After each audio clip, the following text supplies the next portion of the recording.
Então, no colégio eu fazia história em quadrinho, assim, já no colégio, acelerando a história, né? Lá no terceiro ano, eu comecei a desenhar essa história, só que ainda a ideia é muito parecida com Dungeons and Dragons Sei. ainda, tinha aquela coisa clássica da fantasia que a gente, moleque, vai crescendo e lendo, né? É. E aí eu fazia meio que um fanzinezinho no colégio, dava para as minhas amigas, meus amigos lerem, então foi meio que o meu primeiro público, assim, no colégio. Aí quando a gente terminou o colégio, eu juntei com uma galera desses meus amigos, assim, que às vezes eu cito, e falei, pessoal, vamos fazer. Isso era 2000, 2001, em que a internet estava começando a acontecer.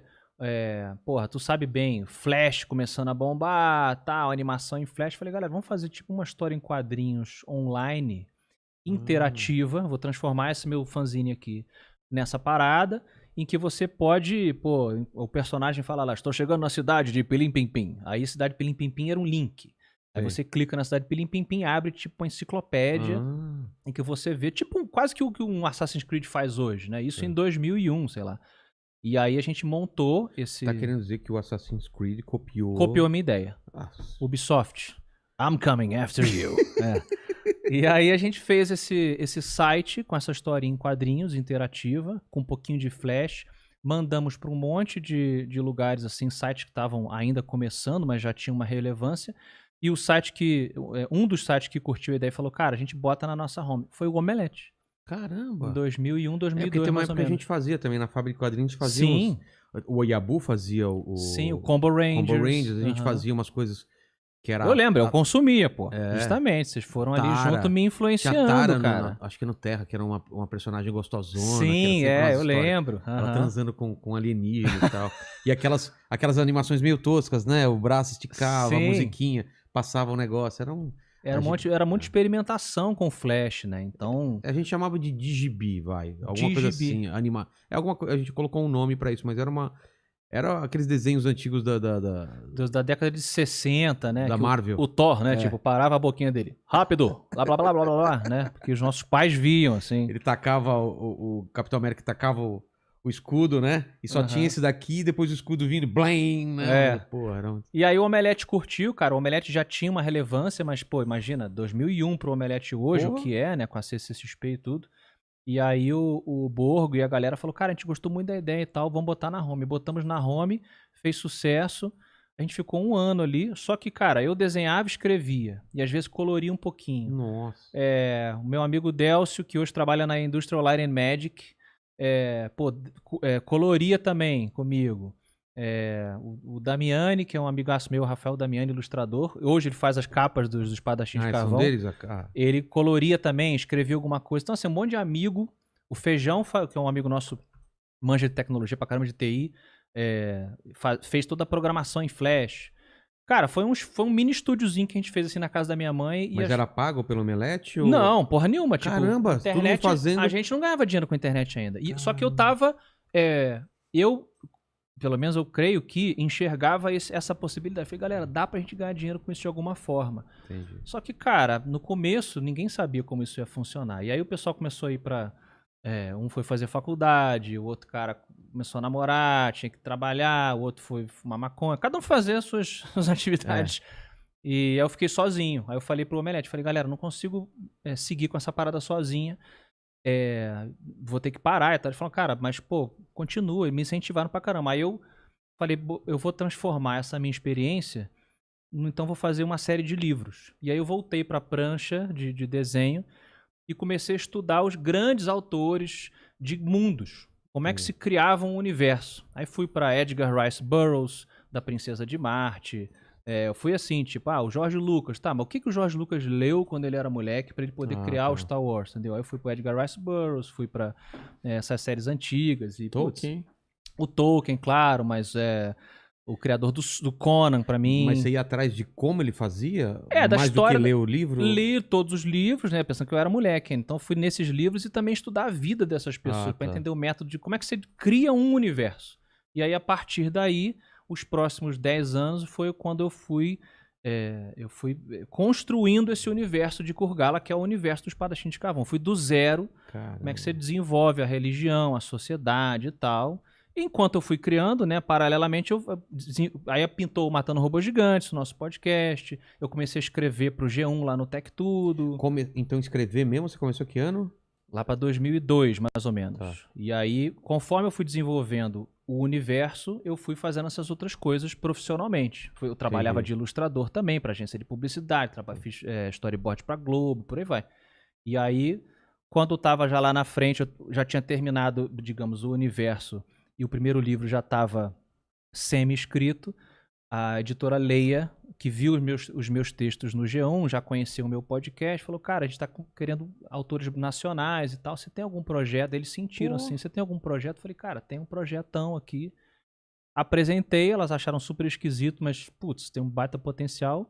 E aí estourou, deu certo. Então esse é o resuminho que eu tentei fazer aqui da saga. E dá pra ganhar dinheiro com o livro especificamente ou com as coisas em volta, dá? Eu sempre gostei. A gente falou um pouquinho aqui da nossa adolescência, né? A gente cresceu meio que nessa era Spielberg-Lucas, né? Então, quer dizer, os caras faziam filme, tinha filme de Star Wars, aí tem um livro de Star Wars, tem um jogo de Star Wars, tem um jogo de tabuleiro, bonequinho e tal. Então, eu sempre desenvolvi... Quando eu apresentei o projeto para a Lei, eu falei, eu tenho um plano que isso possa sangrar para outras mídias. Então, assim, ganho dinheiro com os livros, porque deu super certo, sim. Mas conforme eles foram sangrando para essas outras mídias, é que você começa realmente a construir uma teia bacana. Então tá sendo adaptado para uma série animada, os Parachim, que a gente fez o trailer. Foi o trailer que eu vi, um né? trailer, ficou bem bacana. Caramba! Mostramos na CCXP. Eu vi no YouTube. Tá no YouTube, botei lá no meu canal. Tem o terceiro livro vai sair junto com uma trilha sonora, tipo uma ópera rock, assim, meio Avantasia, sacou? Que conta histórias do universo de Kurgala, mas que complementam o terceiro livro. A pessoa não precisa ouvir a música obrigatoriamente para entender, mas é legal, né? Então é tentar alcançar essa galera toda. E a Globo vai fazer uma novela, os Parachim... Mentira. Pessoa... Quem vai ser o Espadachim, por que você não está com as suas duas espadas como normalmente você está? Né? Vai ter que ser assim. Não tem. Imagina que maravilha, a espada, Então... Antônio Fagundes, né? Antônio Fagundes o espadachim de carvão. Mas coisa, cara. Eu não sei imitar o Antônio Fagundes. E aí foi essa a novelinha aí de como que a coisa aconteceu. Mas o universo, dando uma descrição do universo dos livros, o que é? Cara, tem essa coisa meio de Tolkien, de ter personagens, de ter raças diferentes? Tem espécies diferentes, mas não é Tolkien. Ele não tem dragão, não tem elfo. Ele é tipo... Se eu fosse fazer assim uma mistura de referências, ele é como se fosse um Star Wars com Conan. Ah, tá. Ele acompanha... Os Parachim de Carvão é o nome do protagonista, que é filho de um dos 4 deuses que criaram o mundo de Kurgala. Então ele nasceu... Ele cresce, né, junto com o pai dele, que é a Voz Esmeralda, entre aspas, na casa desse deus, onde ele tem todo o conhecimento, né, do pai dele, ele conhece o mundo todo, mas de uma forma meio assim... da caverna de Platão. Ele não pode sair da casa do pai dele. Ele só vê o mundo através dos livros e das histórias que o pai dele, esse Deus, conta pra ele. Até o dia que dá a merda, que se não der merda não tem história, não tem livro.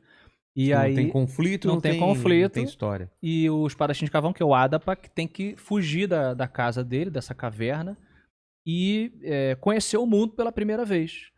Então, e aí o mundo é povoado por essas diferentes espécies de seres sapientes, né? E tem animais também, claro, mas que nenhuma é igual a ele, né? Ele é único. Os Parachim de Carvão é único. Então a história meio que vai acompanhando esse semideus. Ele só descobre que ele é único quando ele sai da... Não, ele já sabia que ele era único, mas isso causa problemas, né? Porque ele não é igual a ninguém no mundo, então ele é visto como uma coisa super esquisita e ele é muito bocó. Porque Bocó é uma palavra que eu não escutava faz tempo, cara. Bocó. Porque ele é muito nerd, assim. Ele é um cara que tem um conhecimento absurdo, ele tem essa habilidade com as espadas muito foda, essa arte marcial, são os círculos que ele usa aí, que quem lê vai entender. Mas ele não, ele é facilmente enganado, ele tem uma inocência, assim, muito à flor da pele, que é uma das fraquezas dele, principais, assim, que vai colocar ele nas tretas que os livros vão acompanhar. É meio a jornada do herói? Tem clássica? Um pouco, tem um pouquinho do Campbell, mas não sei se ela não diria que ela segue o modelo clássico da jornada do herói. Tem muita coisa como eu falei, ele tem um pouco de Don Quixote no sentido assim de que ele é uma coisa meio Siddhartha Gautama, que para quem lembra da história do Siddhartha também, cresce num lugar protegido e quando sai para ver o mundo, descobre e quebra a cara. O mundo não é exatamente o que ele pensava que era. O Don Quixote, mesma coisa, no sentido assim, ele tem essa visão muito romântica do mundo também, né? O mundo tem, guerreiros e monstros e tal, e as pessoas têm honra, e quando ele sai, os lugares são horrorosos, não existem grandes castelos, né? Os mortais, que é o que ele chama as outras pessoas, né? As outras espécies, vivem em condições que, ele não tinha noção de como são, muito simples, né? As pessoas não têm medicina, não tem, e ele é um cara com um puta conhecimento, mas ao mesmo tempo ele não sabe sobreviver, apesar dele ser super, né? Fodão do conhecimento, chega lá na prática é outra história. Então ele brinca com uma série de outras de referências aí. E a série animada, ela vai se basear nos livros ou vai contar histórias vai começar paralelas? Vai fazer uma adaptação clássica do primeiro livro. A ideia é que a primeira temporada seja do primeiro livro e a gente vai, tudo dando certo, a série animada vai até o final da saga do Adapak, conforme os livros forem. Mas você tá no terceiro livro, a ideia é... Estou no terceiro livro, vamos lançar esse ano. Não botamos ainda a data. Não tem número de... Enquanto eu precisar pagar aluguel, acho que eu vou escrever os Espadachins de Carvão. Você não fez uma começo, meio e fim já. Você vai escrevendo... Eu sei o fim, tá tudo planejadinho. Sei a saga toda, mas o mundo foi desenvolvido para que você tenha... Por exemplo, o segundo livro, o Adapak, ele não é o protagonista. O protagonista é um outro personagem que existiu há 1000 ciclos, 1000 anos antes do Adapak. Mas ele tem uma conexão com o Adapak. Entendeu? Então você volta no tempo, o Adapak está no livro também, mas você fica em 2 linhas temporais. Então no presente você está seguindo o Adapak ainda, que ele está lá, enfim, não vou falar exatamente porque tem a ver com o final do primeiro livro.